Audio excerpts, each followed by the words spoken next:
Nice. So this is the Great Commission offering. It's actually with the CNBC, the Baptists. We're going to be giving this. All these different churches will be giving this offering, so that we can be reaching these nations. It's actually really interesting that these videos are showing up because it's showing us about different cultures. And actually, we've been going through this in these past couple of weeks, but it definitely was not planned that way. Like Tony was like, "Hey, can we show these videos?" And then we looked at them and we're like, "Wow, this actually goes really well together." So I think God is really working together through these different messages of what we're talking about, and then what God's already doing through the Great Commission offering and with the Baptist denomination. And I think we're going to be giving a certain percentage, I believe, to the Great Commission offering. Well, he'll talk about that later. But yeah, just know that when you give to Supper Club, we'll be giving to that offering as well. So today, the last couple of weeks we talked about Chinese culture, Filipino culture, African culture, and today we want to be talking about Canadian culture. What does that look like? But then also just all the different cultures that find themselves in Canada, as we reach out. So I'm going to invite Andrew up. Andrew's a longtime friend of mine. Give him a round of applause. His kids look super pumped for him. Like, yeah. But how did we meet? I'll let you tell the story because Man, we go way back. I have like a bit of a residual cough from about a month ago, so I'll probably cough a little bit here and there. But James and Emily and I go back quite a ways. I would say 2014. Is that right? Yeah. 2014. He was pastoring at a church that was involved with a building that an organization that I was part of was involved. So we actually started a youth center together, right? 2014. So James and Emily were extremely influential in kind of making that happen, and we became friends. We've been friends ever since. So I'm still working in that same building, in that same community. But yeah, it's been great. So I know, like, this church is great. So I know Tony from before. Ruth actually here was on my board actually when we started at Youth Rise. So she helped us kind of get up and started. So I have some great connection here at this church. I love it. And it's really cool to just see it in person because I remember when it was an idea. And so it's really neat. So thanks for having me. Yeah. So he'll share a little bit about Youth Rise, his organization that he's a part of. That after the interview, we talk about Canadian cultures and how we can be involved as well. So like when that happened, actually, it was kind of like us being managers of that building in Youth Rise, that Youth Rise is at, and all these youth are coming, and we're like, we don't know what to do. So then we outsourced to Andrew, like, please help us, and he took it over and made it so much more sustainable. And I'm just so glad that you're just continuing that work. So thank you. Yeah. So today, we're wanting to talk about Canadian culture, and why I chose you is like, it's not just because you're white, okay? It's like, I just realized I'm like wearing a plaid shirt.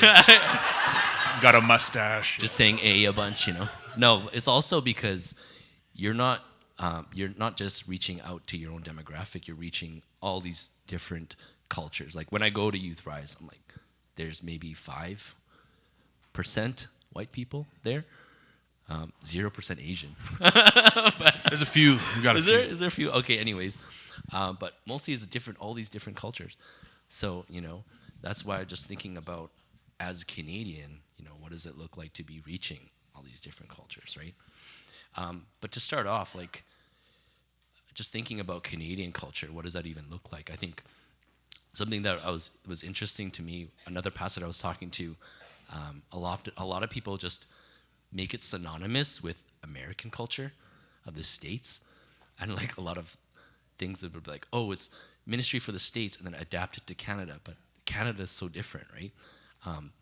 Is there different ways that you can kind of like articulate that, like Canadian culture versus like American culture? For sure. I think like it was interesting today just watching. Did you watch the World Cup game, anyone, today? So Highlights. It's kind of neat. You see all the other countries and their fans.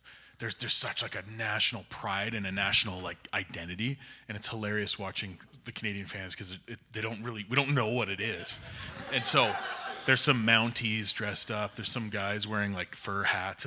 I don't know. I find that kind of interesting. So it is kind of, in a sense, like I think Canadians do have a tough way of kind of identifying even what it is that makes us Canadian. Because yes, you can go the yes, moose and that kind of Tim Hortons and but I would say one thing that as I was thinking about this was, I think that Canadians are kind of around the world known as for like our politeness. That is one thing, but I think it can be a somewhat of a detriment when it comes to like sharing our faith and being Christians here, in the sense that it actually kind of comes across, I think, somewhat as like nicety, right? And so I live probably in a neighborhood that is like the quintessential Canadian suburb. So it's Summerside. I don't know if you know where that is, but it's on the south end, right? Got some up here.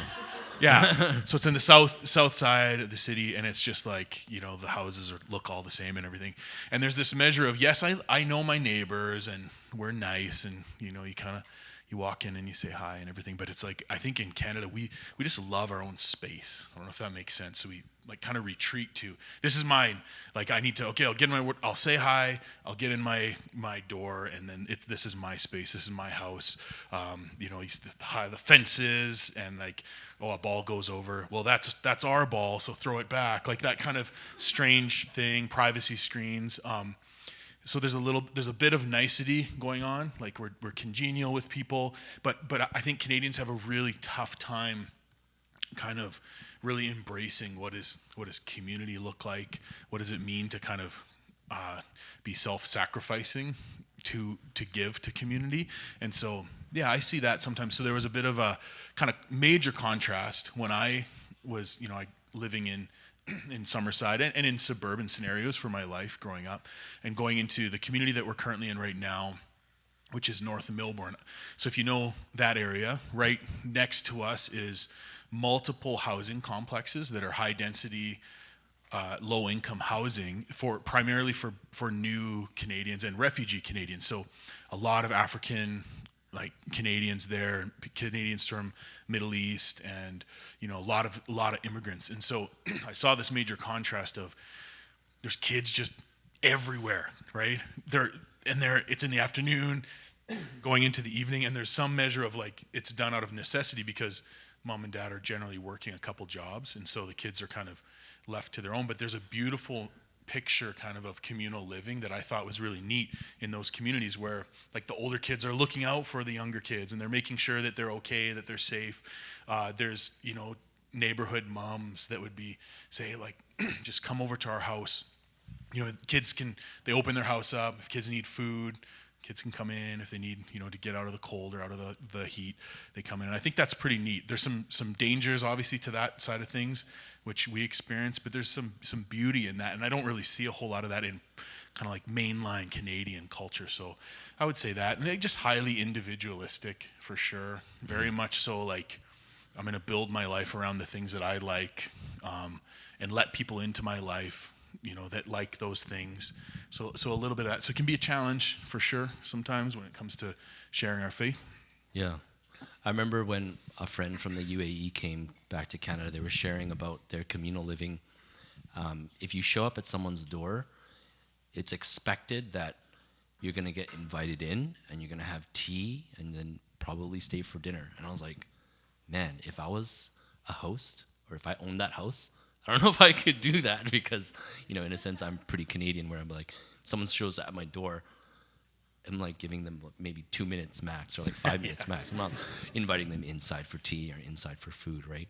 But that's the culture, right? For sure. And I even think like it's a impediment sometimes to like, hospitality culture is so huge around the world, and it's not so huge here. We have it on our terms, and so it's like, yeah, you want to invite someone over, which we all do, but it's like, house has to be so clean, the meal has to be perfect, and you have this, this is the time allotment. So it can create some challenges for sure. And then because it's so much work, we don't do it that much. So like I'd rather just stay in. But yeah, I think there's such a beauty of like that revolving door kind of openness in a lot of other cultures that we don't really have here in So Canada. you would see that more of as like a biblical thing that you think that maybe Canadian culture struggles with? I think so, for sure. Yeah. And do you see yourself kind of like stuck in that kind of culture as well? Yes. certainly. I do. I think that it kind of comes into, maybe I fall into like a sense of like complacency or lethargy, and like because I don't know. It's interesting though, because you go back to that being nice, being polite, and it's hard sometimes to, as Christians, we talk about reaching our neighbors, reaching our communities. We talk about that lots, but I think a lot of us don't even know what that means because we don't live in like close proximity or community. So it becomes awkward then, because you're talking to your neighbor, and because you haven't been like involved in their life and living with their life, then it's like, oh, I need to invite them to church, and then you get super awkward, and then it's just, will you come to the Christmas Eve service with me, right? And it's so unnatural. And I think it's interesting, and sometimes we do like like, oh, let's go do outreach work. Okay, we're gonna go serve food at a soup kitchen, right? And then we're like, oh, okay, we did it for the year. And that's kind of interesting, because I think that's how it is, because we just don't know what to do, I think, sometimes, because it's like, well, this is my community.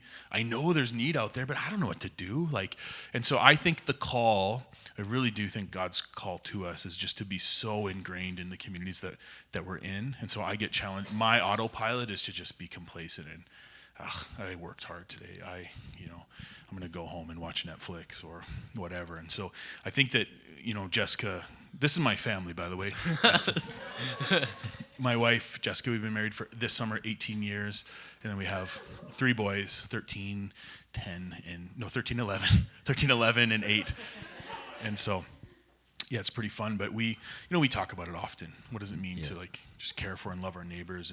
And so it's like that balance of just being normal, like just be a normal human. Like, I want them to think like, oh, I like the Hansens because, they're dependable people, they're good people, we can trust them when we need them, like all those types of things. But I also want to be bold in my faith as well. And so that's a tough balance, I think, to find, is like, how are you bold, but also just being regular and normal, and not always defaulting to those like, well, I asked them to go to Easter and they said no, so then I'm going to give up on the Christian expression. So I think that's a bit of a challenge for me, for sure. Yeah.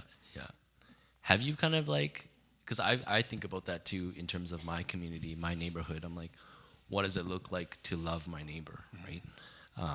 Been living in like around Century Park for about 5 or 6 years. We've done some things like ideas where like block parties or just inviting people over for dinner, things like that, helping them when they needed it, or just asking if they need help, like those kind of things.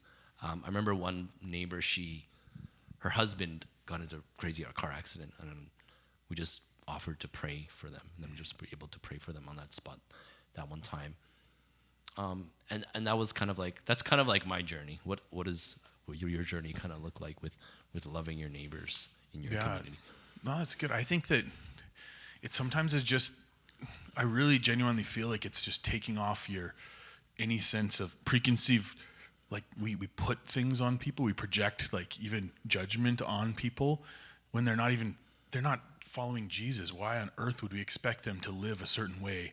Right? So that's a really weird thing that Christians do, I think, is project. And people feel that. They feel the guilt. So I'm just really trying to live like in a way, or in a sense that, I'm not going to, like, our one neighbor, Jessica and I got close to our neighbors a few doors down, and they're a Muslim background, but we'd go for fires in his house, and this guy, he smoked 4 joints in a matter of like an hour and a half or something. I got a neighbor like that too. Wow, this is crazy. And he's always like, oh, do you want some? I'm like, no, I'm okay.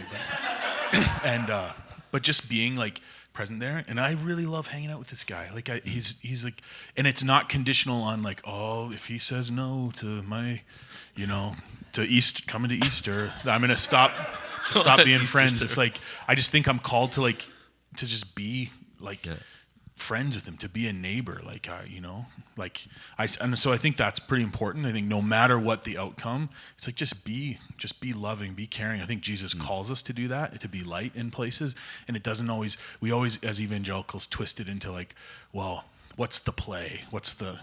And I don't think it has, because the Holy Spirit will lead you, I think, into those moments. And I'm really just trying to be sensitive to when those times come, which they will, but they have to be led by God. Otherwise, it's forced.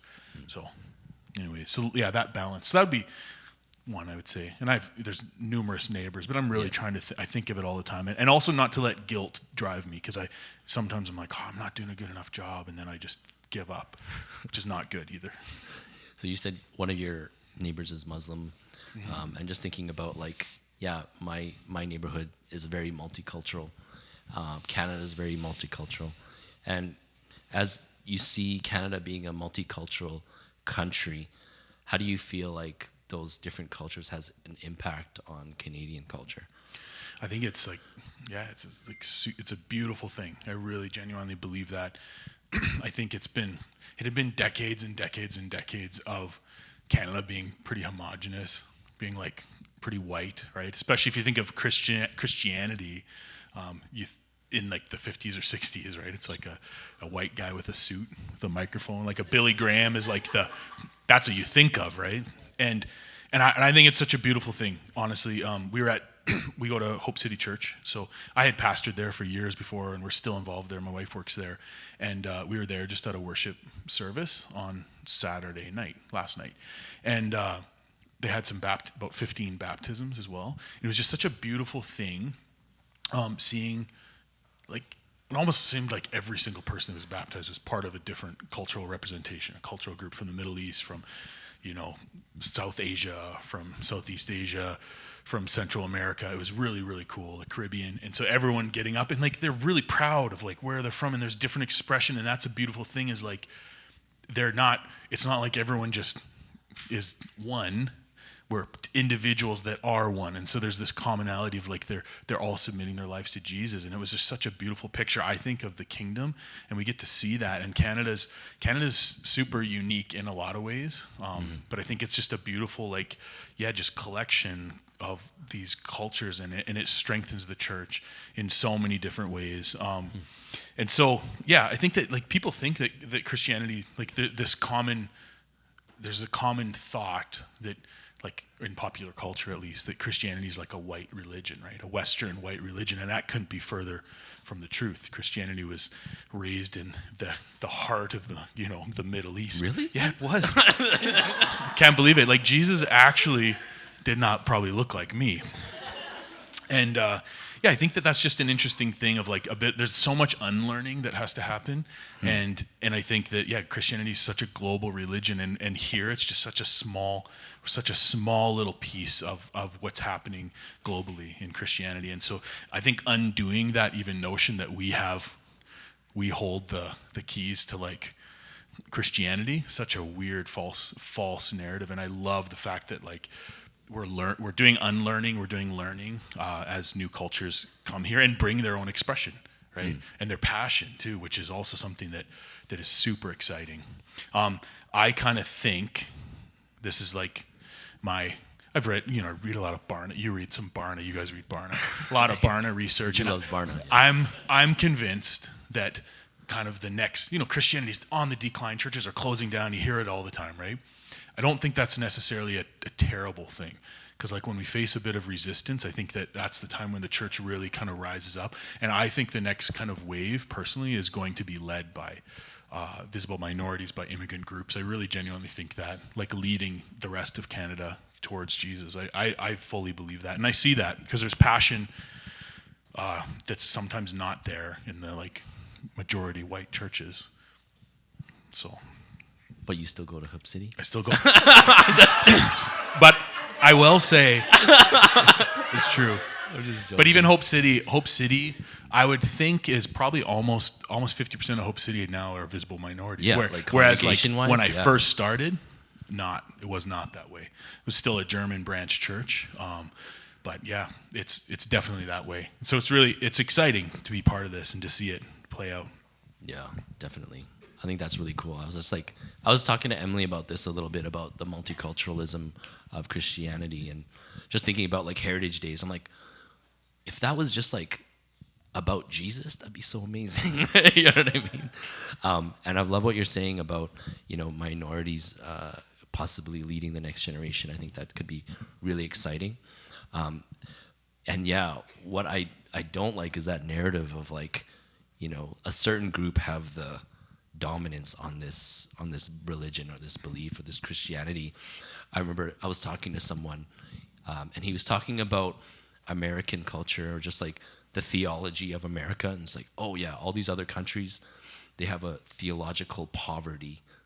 They don't have enough, and we need to give them, what we have and all the knowledge that we have. And I was like, man, that is so arrogant and that is so pompous to think that you have this kind of elite knowledge and grasp on everything that, and the whole world is so the poor in that. So yeah, and people wonder why Westerners have kind of a bad name.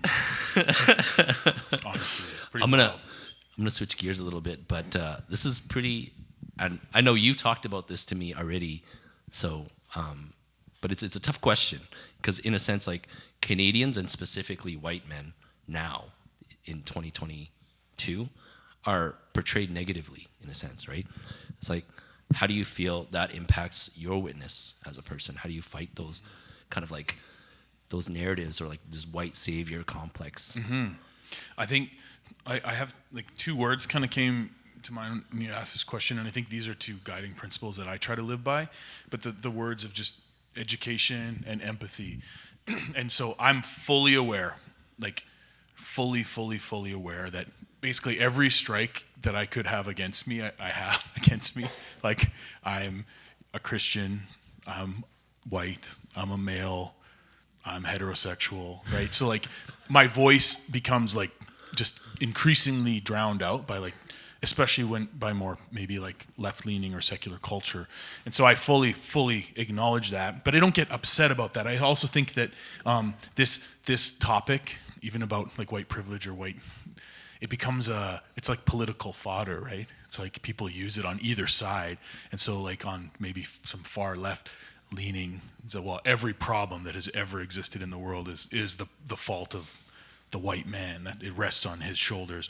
Whereas maybe in some of the far rights, there's like this like crying, or make Canada great again. Like, can we get back to good old white Canada? And oh, they're taking our jobs. This kind of whining. And I think that the truth is absolutely somewhere completely in the middle. And I hate playing into the hand of like some political ideology, but recognizing that, man, it is so true. Like it's absolutely true, but why is it true? So the education piece is like understanding and, taking a dive, reading books, watching things, getting recommendations by people from those cultures about, well, actually, why is it that, it's because it's a really cool time. We're in a time where only in the last probably 20, 30 years, maybe a little more, the power differential has shifted, and people who come from groups that are largely oppressed are all of a sudden they have a voice, right? So Indigenous people now finally have a voice, right? And they have a place at the table,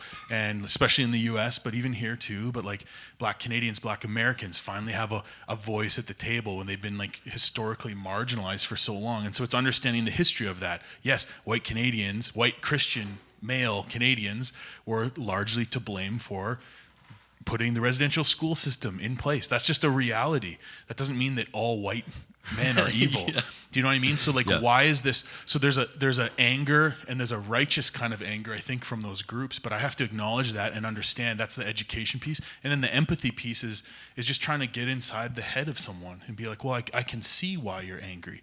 I can totally see that. And just understanding that and trying to empathize with a lot of the cultural groups. And it comes from every single, there's a lot of cultures represented in this room. And it's even me understanding like the story of, a new Canadian, right? The story of a second gen Canadian. It's different, and we all need empathy towards each other. And we all need this kind of, to educate ourselves. And that will, I think, protect us from falling into like one or the other extreme, right? Mm-hmm. And I think on the other hand though, like I will never, like I have 3 boys, they're white as you can see, and I will never in my life project some sort of disdain onto them for what they look like and how they're born. That's totally unfair, but they're going to be educated and they're going to be empathetic towards some of these stories so that they can, because then it's cool because God gifts us in certain ways and has blessed us in certain ways, and what can we out of our experiences offer to further the kingdom, further the lives of people. And so I think that's my kind of really long answer for that. But yeah, it's a reality. But education, empathy, trying to be at the forefront.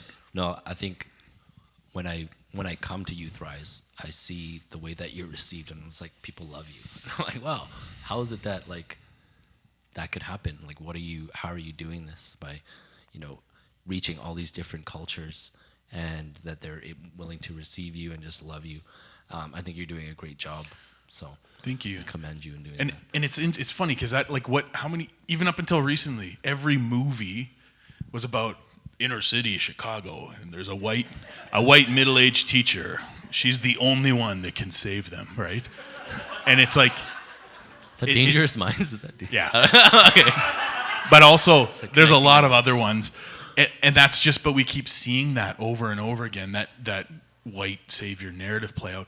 When I went into start Youth Rise, or specifically into nonprofit work, working with predominantly visible minorities, is like that's in the forefront. Probably, maybe almost to a detriment. Like I think about it too much. So it's my job to come in and empower and lift up. I think that's. So if God, I always have this analogy that God has blessed me with full hands in a lot of ways. Like I've never had to struggle for a meal in my entire life. Like I've never been racially profiled ever in my life. Right? I live, other than I think it's funny sometimes when people profile like I'm a white guy that likes to hunt or something. But there's nothing like that. I think. It's my job, though, to take my full hands and distribute and lift others up. And I think we're trying to do that. And eventually you'll see the leadership at Youth Rise, the volunteer base is largely visible minority. And that's very intentional. It's not just to get someone in that seat, but it's like, who are the best people? But that's a lens we use for sure. Cool.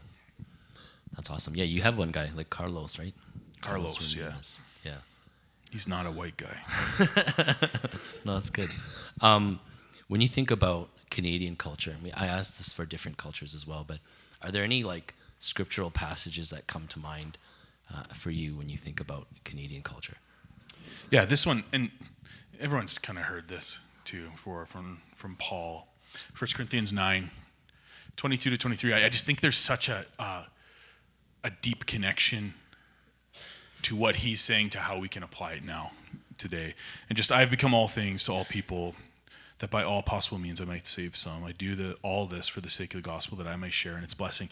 I think, personally, when I look around Canada and you look at the demographics, it's everyone comes with a different background. Everyone comes from a different story. There are people from countless different cultures, from different socioeconomic positions.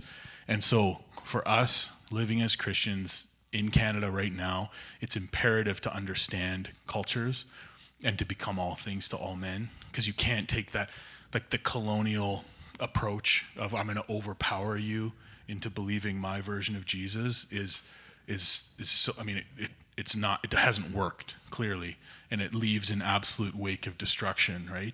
And so this kind of concept in Scripture of learning and unlearning, and just continuously treating each individual from a perspective of who are they, what is their story, how can I learn from them. That's cool. You kind of touched on some of the other questions that I asked, but this last one, how do you see the diverse backgrounds of immigrant youth impacting their identity and faith, versus Canadian-born youth? Yeah, I think a lot of, well, you can, when we talked about this last night, he said, do you mean white Canadians? Because there's a difference. There's so many dynamics that come into play. Is it second gen, third gen, fourth gen, immigrant, visible minority? Is it a white Canadian? There's a lot of these things, but I genuinely think, though, I guess I'll go back to like the, what I had said kind of earlier, when Canadians, immigrants coming to this country bring a sense of differentness that together collectively makes this a beautiful place. And I think that sense of differentness, I genuinely think, is going to be the catalyst that is going to make faith come alive in Canada. So a lot of these youth experience, I mean, the youth I work with, a lot of them experience incredible amounts of obstacle just based on the color of their skin alone, right? And maybe the neighborhood that they're from. Oh, you're a black 17-year-old kid from Melbourne, you must be blank, fill in the blank, right? And it's extraordinarily unfair, I think, and it's an incredible barrier. And that's not to that's in on top of socioeconomics, right? Like they're a lot of them are fleeing their country from literal war, and they're getting here and having to pick up from nothing. And so there's all these barriers. So mom and dad or single parent working insane hours, they're left. So there's all these barriers that sometimes stack up. Now that there are barriers even amongst immigrants from places like India or Philippines, or there's a lot of barriers, right? There's incredible amounts of barriers that a lot of young people have. So there's a resiliency, I think, that a lot of immigrants have that a lot of maybe third, fourth gen Canadians don't necessarily have. And I also think that there's this almost sense of panic in a lot of white-led churches of, oh my goodness, people are leaving, what's happening? It's sad. I want the good old days, but the good old days are gone. Okay, they're long gone, and Christian culture has completely shifted. We don't live in a Christian country anymore, but it's really exciting to see. Every single time you read through Scripture and you read through the history of Christianity, every time there was adversity, the church thrived, right? And so I think it's not a bad thing. And I just think that, personally, what can I do to invest in a lot of Canadians, but also a lot of new Canadians that are in my life right now, and how do I lift them up, and how are they going to be instrumental leaders in the church in the next 20, 30 years? And that to me would be like a life well spent. Nice. Well, thank you for answering these questions. I know they're a little bit difficult. I remember when I was writing them, I'm like, I don't know if you'll answer these. But we thank you, because I think it's very eye-opening for myself and for us. Some of us are second gen, some of us are immigrants, but then there's a lot of dynamics at play now that we live in Canada. And I think you touched on a lot of those things. But we want to take some time also just to give you some space and time to talk about Youth Rise, because when youth rise, we all rise, right? I knew it was coming. Right? I wanted to do a chant in there, but youth rise, we all rise. Come on. But I love it. Yeah, we've been in. Some of us have been involved, but let me just give you some time to speak about Sure. what your vision is for Youth Rise and what you see happening. I'll say huge shout out first of all to Supper Club for all the years that they've been involved, and even prior to actual Supper Club, a lot of the same faces were involved, and serving food and just doing stuff in such practical ways, which I thought was such a beautiful expression of the church. And so it's really exciting. So Youth Rise, essentially, I was a pastor at Hope City, which was Millwoods Assembly back in the day. So I'm an ordained PAOC pastor. So I worked for many years with youth in the church, and I loved it. And I felt such a strong calling to working with church youth and their families.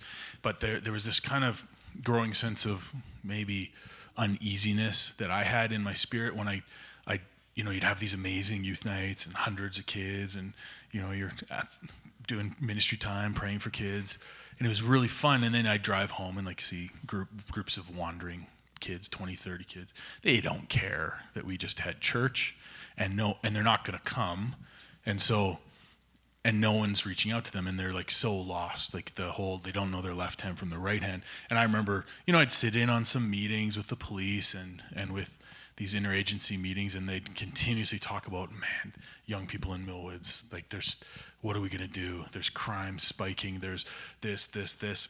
And so it just led me kind of down this road where eventually I left the comforts of, it's not like church ministry is comfortable. I know you guys know that very well.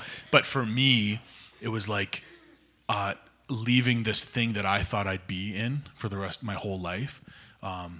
We still go to that church. I still love it. But and wandering out into a whole new world of, I have to go out and raise support for this.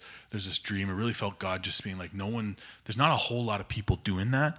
And so this kind of need to find these kids who church is not even on their radar, and to really just kind of go after them. So the concept of like underserviced youth, or youth from marginalized communities, from poorer communities. So you could say in 10 or 20 years, if you leave these youth to their own devices and they have no additional support, where are they going to end up, right? And that factors into so many things, from even a social service angle, like the cost that young people being incarcerated and young people falling into addictions and all this stuff, it's astronomical, and we pay it, the taxpayers pay it. But also the spiritual side of it. If you can get a young person early, if you can plant those seeds and, invest in their lives at an early age, the chance of them, serving Jesus and following Jesus are huge. And so we wanted to combine kind of those two pieces of, like, we don't just want to lead them to Jesus and say, all right, see you later, like, live your life. You don't know how to work? Well, too bad. And so we wanted to build some practical skills. So we do like free tutoring at our programs. We do job courses where we try to like build resumes with kids and give them interview prep and give them their first shot at a real first job. So we've had a lot of success with that. We feed kids all the time. So just very practical, like eating a supper. This church is literally called Supper Club. And there's something so spiritual about sharing a meal together, and practical, right? So we sit on our Tuesday evening program and we eat food with these kids and sit across from them and talk about their lives. And you guys have seen that happen. And just the idea of we know we're not the church. Like, I'm not at all trying to become a church like right now. So we have to partner with churches. And so we always send kids to church youth groups, and so there's a lot of that. Just real practical stuff, sports, all that stuff. We're trying to remove barriers for kids so they can kind of have a shot to rise in life. And youth rise. We all rise. Joey was true, waiting right? for it, man. Yeah. So that's essentially it. And then we're planting so we're down in North Millbourne, but we are planting a new Northside location, and it's 7 minutes from here. So yeah, that's pretty interesting. So over at Alberta Ave, Community League, Community Hall, and Vanguard College. So those two buildings we'll be using, and kind of just running programs. And then it was largely because the community center had these needs of young people that they couldn't meet on their own. Exact same way that the building started back then. Like, there's all these kids and we don't know what to do. Can you help us? So it's a combined effort by the police, Edmonton Police, and by the Community League. It's really, really exciting. And so we're really pumped. So that'll be January. So if anyone wants to get involved in any sort of volunteer role, or you want to come and cook a meal or whatever once in a while, we're down to partner. So we love it. Oh, that's awesome. I thank you for doing that. And I think, thinking about 118th Ave, I think that's a really strategic area, especially if you want to reach at-risk youth. For sure. Yeah. I remember you telling me, you're like, oh yeah, these other churches, they asked if we would come, but we were like, it's not really the area of high need, right? Totally. And it was hard. It's hard to say no to like incredible offers, like, hey, we have a space, we'll let you use it for free. But it's not part of where we feel God has called us to. And so we wait, and then we do a lot of research, find the neighborhoods, and we have our next one planned actually for next year. So we're kind of trying to be strategic because we know God wants us to grow, because there is a need. And kids need to know about Christ, right? Like another location? Yeah, we have another one down the road, north side again. So. Oh, not Summerside, no. Not Summerside. It's not Summerside. Okay. Yeah, that's cool. Could be one day. Yeah, one day. Awesome, thanks, Andrew. Tony's just gonna play a video, your Youth Rise video, and we want to spend some time praying for you and your family, if that's okay. Yeah. Yeah. Perfect. Into this world, we don't have a choice what life will look like after we take our first breath. Some will be born into situations of love, stability, and support. For others, it will be a story of struggle. Many young people right here in our own city, through no choice of their own, are born into extremely difficult situations. Everyone wants to rise to their full God-given potential, to find fulfillment in work, relationships, and spirituality. But poverty, abandonment, living in neighborhoods with high-risk factors, abuse, these are just a few obstacles that can seem insurmountable to a young person. No one should have to face adversity alone. All young people deserve advocates supporting them. Considerable research has been done on the power that one stable and caring adult outside the immediate family can have on a young person facing adversity. At Youth Rise, we feel it is our duty to connect youth with a community of stable and caring adults that can walk through life with them and help them overcome barriers. This is done through carefully designed programs catered to youth facing adversity. As followers of Jesus, we feel this is our faith in action. Youth Rise empowers vulnerable youth so they and their families will overcome barriers and rise to their God-given potential. When youth rise, we all rise.